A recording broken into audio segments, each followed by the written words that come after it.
Tutu Laditan is a marketing lead for YouTube in Sub-Saharan Africa. She is a speaker on digital growth strategy, brand building, and storytelling. Welcome to the show, Tutu. Lovely to be here. Thank you for having me. Yeah, I'm excited to have you on. Tell us a little about your personal life, some more about your work, and why you do what you do. Thanks. Okay, so my name is Tutu, just TUTU, easy to call. I've been in product marketing for I probably say the last 10 years, but doing it specifically at Google for the last five. And my role basically is working as the marketing lead for YouTube in Sub-Saharan Africa, which I quite enjoy. Thinking about how the platform and this creative economy is leveraging the power of technology and storytelling and content. So it gives me an opportunity to learn, to engage with people, to understand users, but more importantly, to connect with that whole creative ecosystem, which I totally love. On a personal side, beyond my work, I call myself a creative, right? Because I paint, so I use my hands a lot. I paint, I mold. Um, I do a lot of creative things. I like to build structures. I like to do events. I started a company which is into sustainability called Green Spaces, and it's all about creating urban green spaces. So I do find time to play, but to be super creative in multiple ways, which I quite enjoy. And I love food. I love plant-based food. I eat a I'm not vegan yet or vegetarian, but I do eat a lot of plant-based food, which I think is very healthy. And help. So that's me. I like it. So, Mm.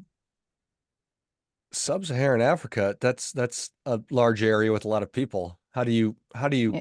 start that job?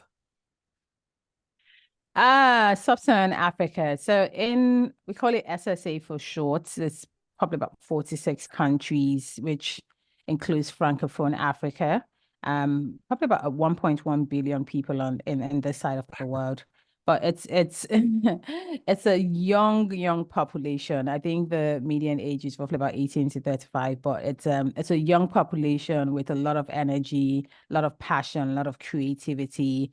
So there's always a reason to get up in the morning and think about all the opportunities untapped with this region, especially with the young population that is available, right? So in doing my role, I'm just constantly walking in the shoes of I live in Africa, I live in Nigeria. So I am walking in the shoes of an African, I'm walking in the shoes of an SSA person user.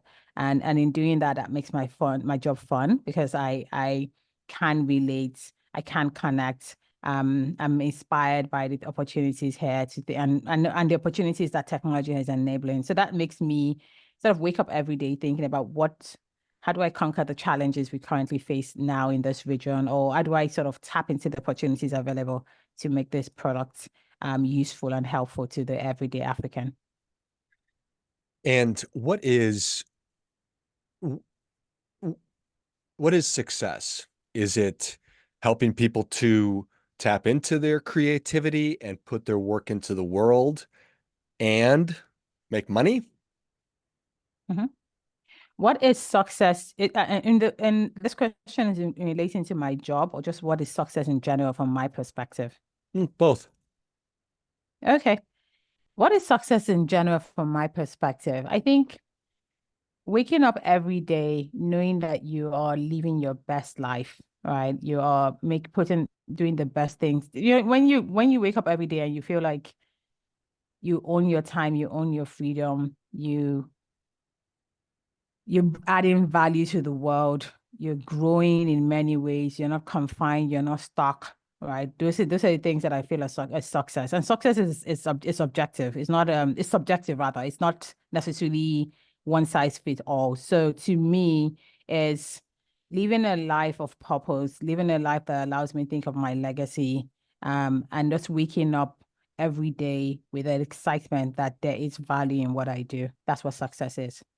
And then when it comes to my job, I think ultimately the how am I being helpful, right? How is what I'm doing being helpful to people? How am I creating the opportunities for people to discover that they can succeed they can become better, they can be inspired, they can be educated, right? And so every day when I think about the platform like YouTube, one, it's a search engine. Secondly, it houses millions and millions of content, both inspirational, educational. And I feel like a lot of learning, once you don't know what you don't know. So just taking up the time to just go discover new things, connect with a global audience, connect with people who are telling their own stories. It's a great opportunity. So as I think about success every day, I think about how do I help people discover the value of the platform, not just to learn and inspire, but also to think about how they build their own brands, how they can monetize. There's a concept we use, well, sort of concept, you probably know about it, the hustle, right?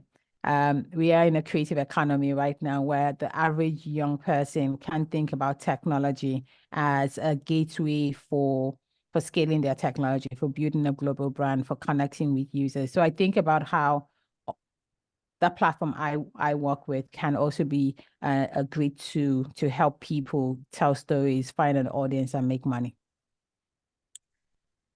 That's all music to my ears. So I appreciate that.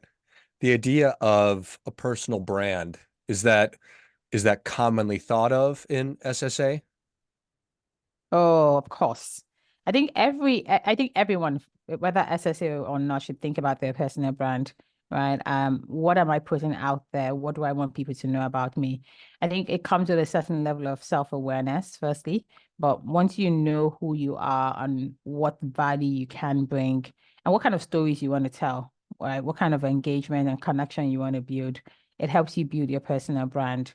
And as you know, it's what people perceive about you that is out there. So I think for every young person, and in spite of whatever region you are, anywhere in the world, thinking of your personal brand in this digital age is super imperative. Which certainly makes sense. And when you tell people that, you say, well, the personal brand is, I want you to think about how you want people to think of you and engage with your work. Is that obvious to most people, or do they need a little bit of help and say, okay, have you ever thought about this? What do you want to be doing? Is it Mm. I think ultimately there's a mindset thing that is important here.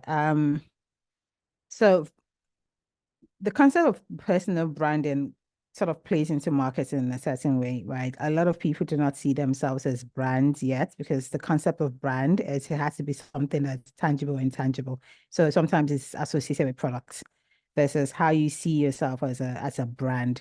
So yes, there is a bit more education that sometimes tends to happen with helping people see themselves as a product, right? As something that you want people to associate value with, right?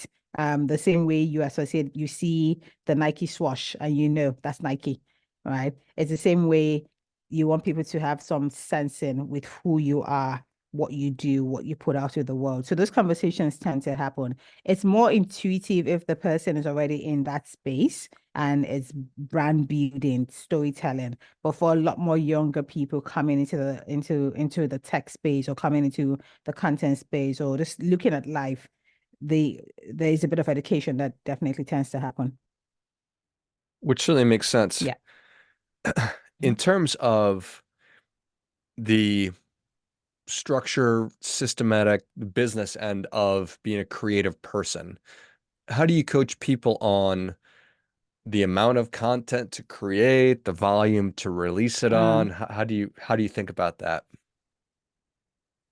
Okay. So I think first thing first, I'm learning to be a better storyteller. So I'm not necessarily there yet, but I quite understand that it's important to for captivating and finding ways to deeply connect with people, right? And it goes beyond just telling stories. It has to evoke emotion. It has to spark some level of imagination with people. So I'm on that journey of learning.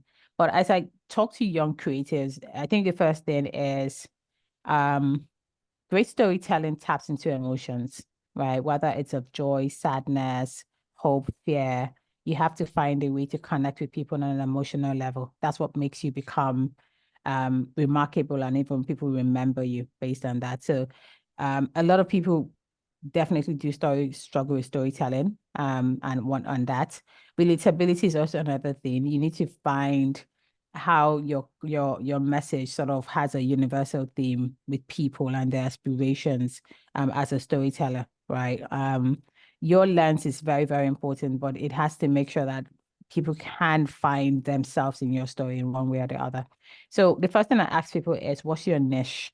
And sometimes your niche doesn't necessarily have to be the fact that you're confined to one thing. It's just a starting point of what would you do comfortably? Like if you're somebody who enjoys cooking, for example, and I use cooking as a reference because I mean food is something we all eat, I hope. As a good reference. If you're someone who enjoys cooking on a regular basis, right? It just comes to you. You like hosting. That's something that could be a niche, right? Because whether you're creating or not, you're cooking. You enjoy. It's a passion point. So it's something you would do with very little energy, right? Likewise, if I love to paint, if as an artist, right, it would come to me naturally to pick up a paintbrush, mix my oil painting, take a canvas, and put my creativity on a canvas, right? That comes to me naturally. So the first thing is, what would you do that comes to you naturally? You don't need to overanalyze and think about it too much. And how do you expand on that? Then put your story into it. That's number one. How do you have a engaging narrative? I think it's very, very important for people to think about the plot, right? How you take people on that journey from the beginning to the end, right? What's the suspense? At what point do you want to climax the story? You always have to think about the literature behind your content. It's very, very important. I think being authentic is another one.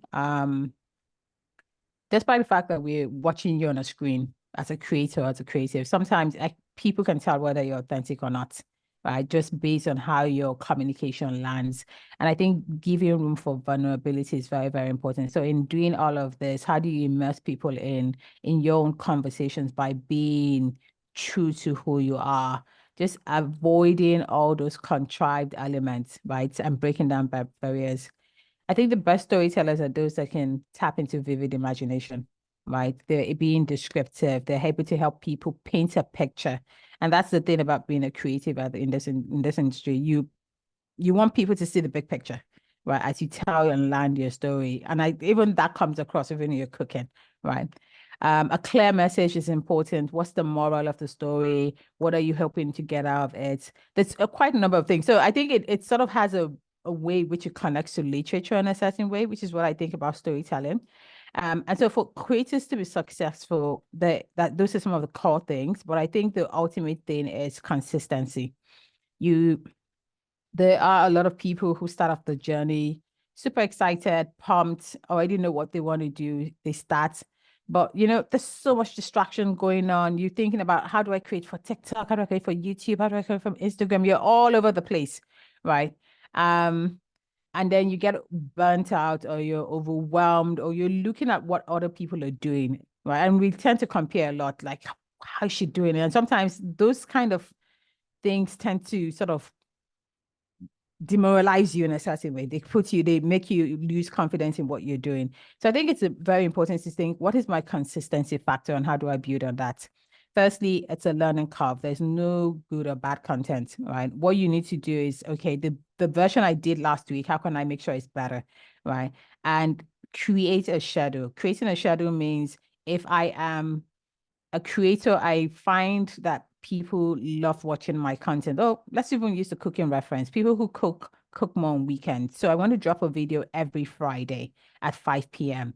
That's something you have to commit to do, so that your audience knows that there is going to be a video from you every Friday at 5 p.m. and they look forward to watching those videos. Being consistent is the best way to grow, and then optimizing your content for the different platforms, right? And that's what you think about. How do I optimize for YouTube? How do I optimize for Instagram? How do I optimize for TikTok? And you can repurpose, you can put the same content out there. So you would have audience who are following your footprints across the different platforms. But being consistent is probably the only way to grow as a creator, right? And take learnings, find inspiration from what other people are doing, enhance what you're doing. Taking inspiration from somebody else isn't a bad idea in any way, even if people might think you're copying, but it's just being inspired to keep evolving, I think, is the narrative there, right? And then this is some of the things that help, right? Find opportunities to collaborate as well. Um, I use the food reference, and I don't know, it's just an easy reference to continue to use. But as a creator who loves to cook, how do you find other creators who have similar passions and love doing it and collaborate with them to create content around food, right? Explore in SSA, I always say as a creator to succeed, explore tapping into new markets. Like if you're based in Nigeria, other creators in Ghana, for example, that you can cook something together, their audience will cross over to you, your audience will cross over to them, and then you're expanding your footprints outside of the country in which you coexist, right? You're moving into new markets. That's the way I look at it. So collaboration is important, consistency is important, optimization is important. I mean, the you have to think about the science behind the platform and the technology behind each of those platforms.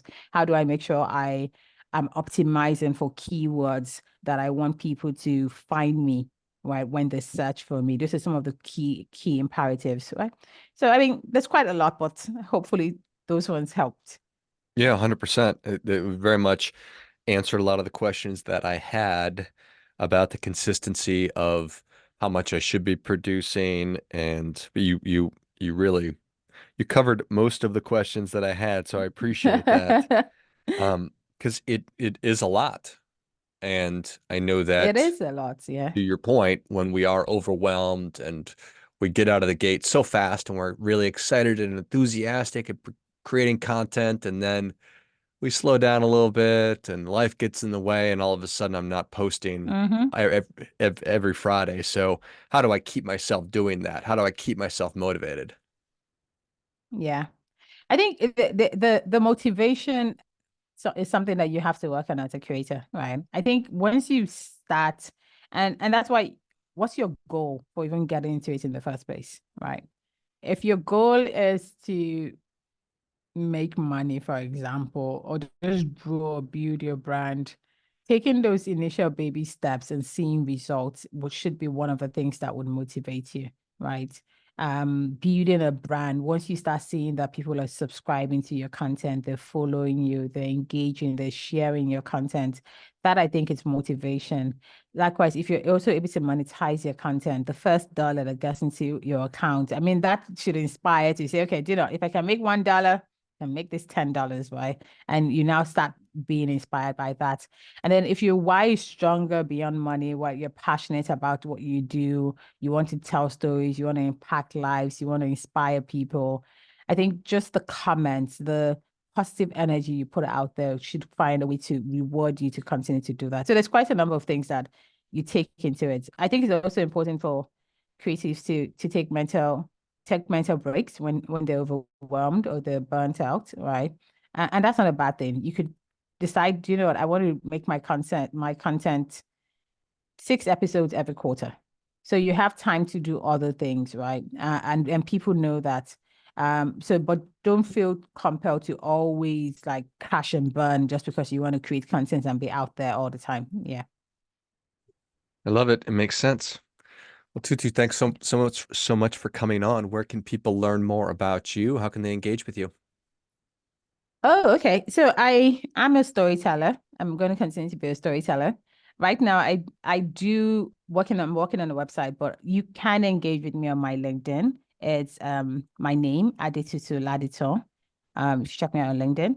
I'm also called Dear Adetutu on Instagram. Right.